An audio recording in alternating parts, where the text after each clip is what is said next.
नमस्कार, मेरा नाम है सचिन चौबे। आपने स्पाइडरमैन फिल्म देखी होगी, एक काल्पनिक कहानी जिसमें एक उड़ता हुआ इंसान जिसे स्पाइडरमैन नाम दिया गया, बच्चों में बहुत फेमस भी। आज दरअसल जो मैं आपको कहानी सुनाने जा रहा हूं, ये कहानी, इसमें जो किरदार है या यूं कहें एक चोर जिसने 2 हफ्ते तक एक पूरे शहर की पुलिस की नाक में दम करके रखा, और ना केवल नाक में दम करके रखा बल्कि 2 हफ्ते तक पुलिस एक ही जवाब ढूंढती रही कि आखिर चोर दुकान में घुसा कैसे और उसने चोरी कैसे करी। ये सच्ची घटना है 28 नवंबर 2023 कोयम्बटूर शहर की। दरअसल कोयम्बटूर शहर में एक फेमस ज्वेलरी शॉप जिसका नाम है जोस उलाकास ज्वेलरी शॉप, वहां पर थी। जिस मार्केट में ये शॉप थी, उस मार्केट में एक बिल्डिंग है जो 3 मंजिला बिल्डिंग है। पहले फ्लोर में कोई और दुकान है, दूसरे फ्लोर में कोई और दुकान है, और तीसरे फ्लोर में ये ज्वेलरी शॉप जेवरात की दुकान है। 40 से 50 लाख की अच्छी खासी बड़ी फेमस दुकान, जहां पर लोग जेवर सोने चांदी खरीदने आते, लोगों का आना जाना लगा रहता। 28 नवंबर को ये ज्वेलरी शॉप अपने तय समय पर रात में बंद होती है, और 29 नवंबर को अपने तय समय पर सुबह स्टाफ पहुंचता है, मालिक पहुंचते हैं, और अपने रोजाना की तरह दुकान खोली जाती है।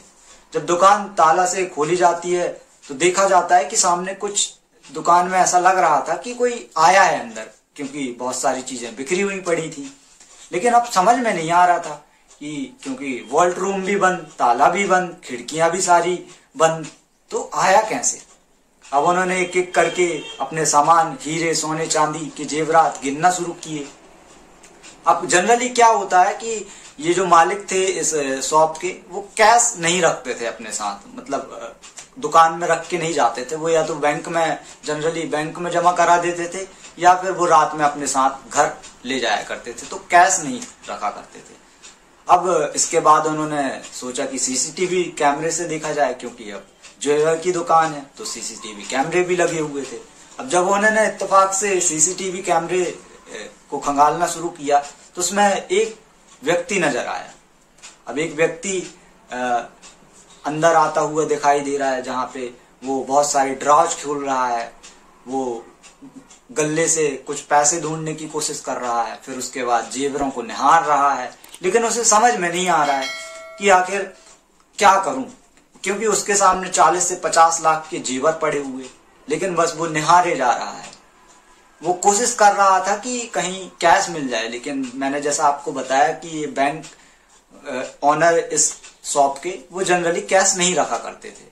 तो उसने फिर कुछ हाथ में कुछ 2-4 जेवर उठाए डब्बे से निकाल कर, तो उसने कुछ ऐसा वजन हाथ से किया, कुछ उसको समझ में आया, और उसने जो अपने हिसाब के उसे जेवर लगे 2, 4, 6 वो रख के और निकल गया। तो ऐसा उसमें दिखाई दिया। अब पुलिस को इन्फॉर्म किया गया ज्वेलरी शॉप की दुकान के ऑनर की तरफ से। जब पुलिस आई तो पुलिस ने देखा।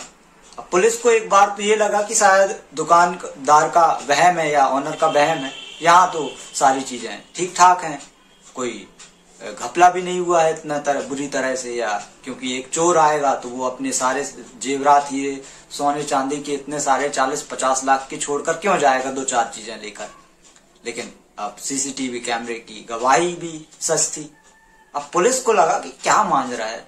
वहां पर एक उस दुकान में एक खिड़की थी, और खिड़की 3रे फ्लोर से बिल्कुल नीचे तक, उसकी गहराई बहुत ऊंची, और सीसीटीवी कैमरे में वो जो दिखाया गया था कि उसी खिड़की से वो नीचे गया है। मतलब एक चोर जो समतल, जिसकी ऊंचाई समतल बिल्कुल एक दीवार से चढ़कर स्पाइडरमैन की तरह वो उस दुकान पर घुसा और चोरी किया, और अपने हिसाब से जो चीजें उसको लगी उस हिसाब से उसने लिया, और उसी तरह से वो स्पाइडरमैन की तरह एक दीवार से फांद कर नीचे उतर गया। लेकिन अब पुलिस को यकीन भी नहीं हो रहा है कि कोई एक इंसान, आम इंसान, ऐसे एक दीवार में, चिकनी दीवार में चढ़कर कैसे चढ़ सकता है और 3 फ्लोर तक चढ़ सकता है। तो पुलिस को लगा कि कुछ तो मांझ रहा है। पुलिस ने अपने हट्टे खट्टे नौजवानों को बुलाया। अब उन्होंने डेमो देना शुरू किया उस दीवार पर। अपने 2-4 हट्टे खट्टे जवानों से कहा कि आप इस दीवार पर 3रे फ्लोर तक चढ़ के बताइए। अब 3रे फ्लोर तक एक चिकनी दीवार पर चढ़ना, वहां पर पुलिस वाले आए, बहुत सारे पुलिस वालों ने कोशिश की, 4-5 फीट से ज्यादा कोई उस दीवार को फांद नहीं पाया, क्योंकि चिकनी दीवार, आप जनरली ऐसे पहाड़ों पर चढ़ते हैं तो वहां पर एक सपोर्ट होता है, एक ढाल होते हैं, एक गड्ढे, ऊबड़ खाबड़ गड्ढे होते हैं जिसके सहारे आप चढ़ सकते हैं। लेकिन यहाँ तो एक चिकनी दीवार, 4-5 फीट से ज्यादा कोई भी पुलिस वाला चढ़ ही नहीं पाया और नीचे गड्ढे से गिर जा रहा है। अब पुलिस को समझ में नहीं आ रहा है कि एक इंसान एक समतल दीवार पर, चिकनी दीवार पर 3 फ्लोर तक कैसे चढ़ सकता है। अब पुलिस ने फिर से सीसीटीवी फुटेज खंगालना शुरू किया, तो पुलिस देखती है कि वो जो चोरी करने आया है वो गल्ला ढूंढ रहा है और उसके सामने बहुत सारे जेवरात पड़े हुए हैं, लेकिन वो 2-4 जेवरात अपने हिसाब से लेकर गया। वो चाहता तो बहुत सारे जेवर अपने साथ यूं ही रख के ले जाता, लेकिन वो मुश्किल से मुश्किल 50 से 100 ग्राम कुल मिलाकर जेवर रख के ले गया। मतलब उसका इंटेंशन क्या था पुलिस समझ नहीं पा रही थी। अब पुलिस ने तफ्तीश करना शुरू की। पुलिस को लगा कि शायद कोई क्रिमिनल होगा, कोई वो होगा। पुलिस ने आसपास के थानों में उसकी और सीसीटीवी फुटेज के जरिए उसकी चेहरा निकाला और आसपास के थानों पर भेजा गया। अब एक थाने से जिस पुलिस थाने से ये सारी रिपोर्ट भेजी गई थी, उसमें एक फोन आता है कि हाँ, ये इंसान हमारे ही पास के एक इलाके में रहता है और इसका नाम है विजय मुनिरत्नम। पुलिस दौड़ी दौड़ी जाती है उस इलाके पर। पुलिस उसका चेहरा दिखाती है जो सीसीटीवी फुटेज कैमरे के थ्रू उनको मिला था, तो वहां के लोग उसे पहचान लेते हैं और कहते हैं कि ये तो विजय मुनिरत्नम है। उसका घर का पता भी बताते हैं। अब घर में जाती है उसके, तो वहां पर इत्तेफाक से उसकी पत्नी और एक 7 महीने की बच्ची मिल जाती है।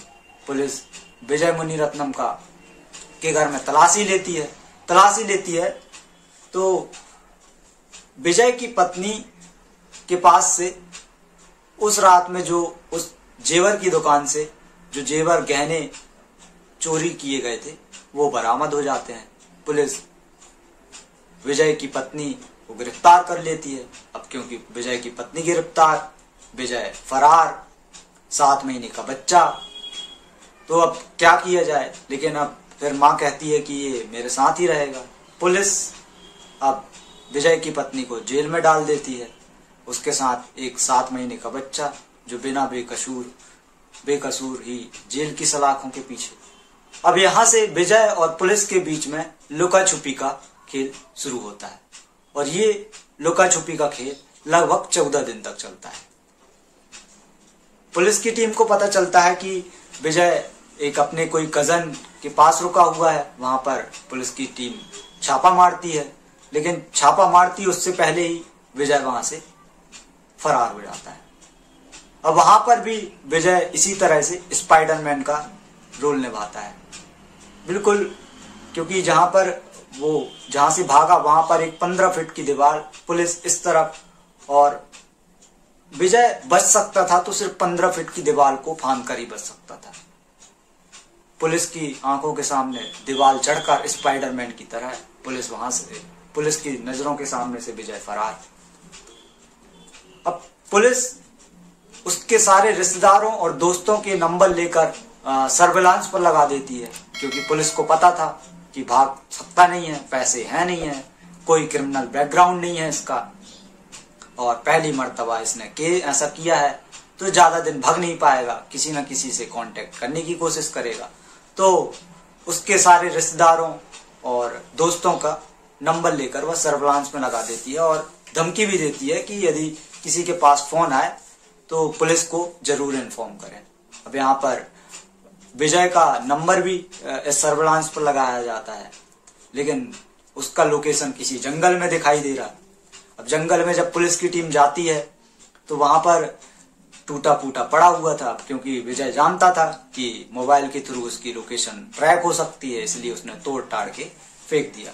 अब विजय भागा जा रहा है, पुलिस पीछे पड़ी हुई है। अब पुलिस के ऊपर इतना दबाव आ चुका था, क्योंकि एक चोर इस तरह से जो सारी कहना चाहिए पूरी सुरक्षा को तोड़कर एक चिकनी दीवार से चढ़कर इस तरह से चोरी करके चला गया, तो सारे पुलिस पर भी दबाव था और सारे जितने बड़े बड़े ऑफिसर थे इसमें इन्वॉल्व थे।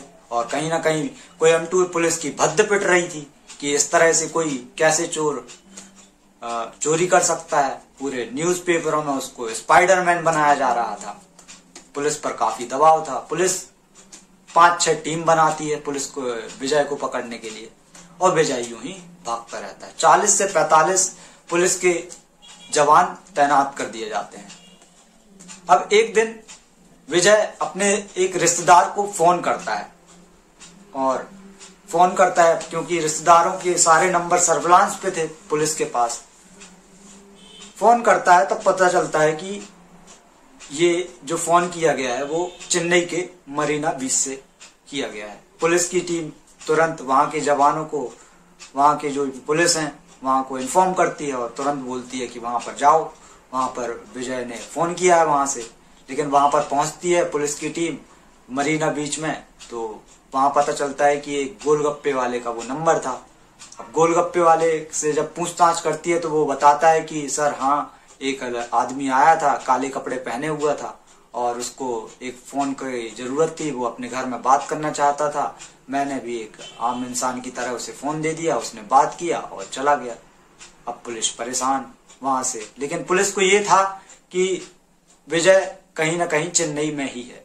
फिर आधे घंटे बाद फिर दूसरे रिश्तेदार को विजय फिर फोन करता है। इस बार कहीं और लोकेशन थी। पुलिस फिर भागी भागी फिरती है, वहां पर जाती है तो एक राहगीर था, उसको पकड़ती है तो वो भी वही कहानी बताता है कि एक काला कपड़ा पहना हुआ आदमी आया, उसने बोला कि मेरे घर में बात करनी है मुझे, मेरे मोबाइल की बैटरी डाउन हो रही है, आप प्लीज मुझे फोन दे दीजिए 2 मिनट। उसने बात किया और आम इंसान की तरह उसने मोबाइल दिया और चला गया। अब पुलिस फिर परेशान। फिर थोड़ी देर बाद एक और नंबर से फोन आता है और अब इस बार तीसरे रिश्तेदार के पास फोन आता है। फिर विजय की पीछे भागती है पुलिस की टीम। फिर वैसे ही फिर एक राहगीर चौगड्डे पर खड़ा हुआ था, उसने बताता है कि एक गुमनाम व्यक्ति आया, उसने बोला कि इस तरह से मुझे अपनी पत्नी से बात करना है। इसी तरह से विजय 8 से 10 बार अलग अलग रिश्तेदारों को फोन करता रहा और पुलिस इसी तरह से नाकाम होती रही। लेकिन पुलिस जितनी वो बात कर रहा था रिश्तेदारों से, कहीं ना कहीं एक बात से वो समझ चुकी थी कि अब ये बहुत परेशान हो चुका है। और वो एक बात कॉमन सभी रिश्तेदारों को बोलता था कि मैं जल्दी आप तुमसे कांटेक्ट करूंगा और एक नई सिम लूंगा तो फिर आपसे बात करूंगा। और वो जनरली इसलिए फोन करता था कि वो अपनी बीवी और बच्चे के बारे में जान सके, और इसी तरह से वो भागता रहा। तो पुलिस दिमाग लगाती है कि अब ये कहीं ना कभी और किसी ना किसी तरह से अब चेन्नई में है या तो ये कोयम्बटूर में है, तो कहीं ना कहीं और कभी ना कभी ये सिम खरीदने जरूर जाएगा। पुलिस की टीम चुनौती भरी जरूर था ये डिसीजन, लेकिन पुलिस की टीम डिसाइड करती है कि जितने भी आसपास कोयम्बटूर और चेन्नई में सिम कार्ड के शॉप हैं वहां पर पुलिस के जवान को तैनात कर दिया जाए। वहां पर भी फोन लगाकर इन्फॉर्म किया गया और बताया गया कि इस नाम का कोई व्यक्ति आए तो उससे आधार कार्ड, अपने पूरे वोटर आईडी लें, नाम लें, और यदि कोई ऐसा अनजान शख्स आपको सस्पेक्टेड लगे तो पुलिस को जरूर बताएं। अब पुलिस की हर एक पुलिस का जवान एक सिम कार्ड के शॉप पर तैनात है। अब क्योंकि ये एक हुलिया बना के चलता था काले कपड़े पहनकर, तो इसने अब वो समझ चुका था कि काले कपड़ों की पहचान पुलिस ने कर ली है, तो अब ये जीन्स और पैंट पर आ चुका था। करीब 14 दिन के बाद विजय मुनिरत्नम एक शॉप पर जाता है। अब क्योंकि उसको एक सिम खरीदनी थी और सिम खरीदने वो जाता है, और सिम खरीदने के लिए जब वो शॉप पर पहुंचता है तो वह अपना नाम बताता है और सिम मांगता है। तो वहां पर इत्तेफाक से पुलिस का एक जवान तैनात था, तुरंत पकड़ लिया जाता है। विजय, ज्यादा मशक्कत करनी नहीं पड़ती है विजय के बारे में जानने से, वो सारी चीजें बता देता है। अब पुलिस को उसको उस थाने पर लाती है जहां पर ये केस दर्ज हुआ था। अब पुलिस पूछताछ करती है विजय से। तो कहानी कुछ इस तरह की थी कि विजय बताता है कि जी, मैंने ज्वेलरी शॉप में चोरी की है और मेरा चोरी करने का मकसद कुछ और नहीं था, क्योंकि पुलिस परेशान इस बात को लेके भी थी क्योंकि उसका कोई पहले का क्रिमिनल बैकग्राउंड नहीं था, ना ही इस तरह से कोई केस दर्ज थे, साफ पाक आदमी था। तो बताता है कि जी मैंने चोरी इसलिए की क्योंकि मैं एक जमीन का टुकड़ा मैंने कुछ समय पहले अपने बीवी बच्चों के लिए खरीदा था और उसमें कुछ पैसे मैंने दे दिए थे, लेकिन कुछ 1 लाख करीब के पास बाकी रह गए थे। मैंने लोगों से मांगे तो लोगों ने नहीं दिए। फिर मैंने कोशिश की कि 1 लाख रुपए मैं कमा लूं। मैंने एक मोबाइल शॉप में पर भी काम किया, लेकिन वहां पर भी उतने पैसे नहीं मिल पा रहे थे कि मैं 1 लाख रुपए जोड़ पाऊं। फिर मेरे दिमाग में आया कि मैं एक मोबाइल शॉप में 3-4 मोबाइल चोरी कर लेता हूं, उसमें मेरा काम बन जाएगा। लेकिन अब वहां पर क्योंकि मोबाइल की दुकानों पर अधिकतर भीड़ रहती थी तो वो कर नहीं पाया। उसी के सामने एक ज्वेलरी शॉप थी। तब उसे लगा कि इस ज्वेलरी शॉप पर मैं जाता हूँ, वहां पर रैकी करता हूँ और यहाँ पे कुछ 1-8 लाख रुपए का सोना चुरा लूंगा, जिससे मेरा काम बन जाए और हो जाएगा। अब फिर वो ये बताता है कि मेरे अंदर एक सलाहियत है कि मैं कोई भी समतल दीवारों, चिकनी दीवारों पर स्पाइडरमैन की तरह चढ़ सकता हूँ। आपके पीछे की तरफ से दीवार, क्योंकि आगे की तरफ तो सिक्योरिटी गार्ड रहता है, पीछे की दीवार पर से चढ़ा और घुसा और उसी तरह स्पाइडरमैन की तरह नीचे उतर आया चोरी करके। और एक चोर जिसने अपनी ईमानदारी दिखाई और 1 लाख के करीब उसने जेवर चुराए और वापस आ गया। वो चाहता तो शायद वो 40 से 50 लाख के जेवर चुरा सकता था, लेकिन उसने नहीं किया। फिर पुलिस ने कहा कि चलो ठीक है, तुमने चुराए तो ठीक है, लेकिन ये मुझे सामने वो करके दिखाओ कि ये तुमने जो कह रहे हो ये सही है कि नहीं है, तुम इस तरह से दीवार में चढ़ सकते हो क्या। तो पुलिस की टीम उसे फिर से उसी शॉप पर ले गई, पीछे के साइड जहां से वो चढ़ा था, फिर से चढ़ाया गया। पुलिस भी हैरान, नीचे से वो ऊपर की मंजिल तक पहुंच गया और उसी तरह चिकनी दीवार पर। पुलिस परेशान इस बात से भी कि वो तरस खाए या उसकी इंसानियत, ईमानदारी की दाद दे, क्योंकि कानून तो ये कहता है कि जुर्म जुर्म होता है और हर जुर्म की सजा होती है, लेकिन इंसानियत वो बताती है कि उसने जितनी की उसको जरूरत थी उसने उतनी की चोरी की। बाकी चाहता तो वो और जेवरात, सोने चांदी चोरी कर सकता था, लेकिन उसने नहीं किया। तो पुलिस उसके साथ फिर बाद में अच्छा सलूक करती है, लेकिन अब हर जुर्म की सजा होती है और आपने जुर्म किया है तो आपको कहीं ना कहीं उसको सजा के तौर पर काटना पड़ता है। उसको फिर बाद में जेल भेज दिया गया, लेकिन कुछ ही समय बाद उसे बेल मिल गई, क्योंकि उसने इस तरह से कोई कानून तोड़ा नहीं था। कानून था जो तोड़ा था उसकी सजा वो पा चुका था। 1 महीने बाद उसकी बीवी को पहले ही क्योंकि मिल चुकी थी बेल, और अभी पता चला है कि उसको भी बेल मिल गई है। तो इस तरह से ये आज की कहानी थी, जिसमें सुना होगा आपने कि कहानियों और फिल्मों में बहुत देखा होगा कि ईमानदार चोर, लेकिन आज की सच्ची घटना एक ईमानदार चोर की, जिसने अपने काम को पूरा करने के लिए एक ईमानदारी के तहत चोरी की। तो आप लोगों को कैसी लगी कहानी मुझे कमेंट सेक्शन पर जरूर बताइएगा। इस तरह से मैं आपके लिए हर रोज कहानी लेकर आता हूं और मैं कमेंट सेक्शन पर अपनी ईमेल आईडी पर दे दूंगा। जो भी हमारे व्यूअर हैं, जो भी आप कहानी मुझे भेजना चाहें सुझाव के तौर पर, ताकि मैं प्रस्तुत कर पाऊंगा। आई होप आप लोग को वीडियो पसंद आई होगी। मिलता हूं मैं अगले एपिसोड में कुछ इसी तरह की रोमांचित भरी कहानियां लेकर। जब तक जय हिंद, जय भारत।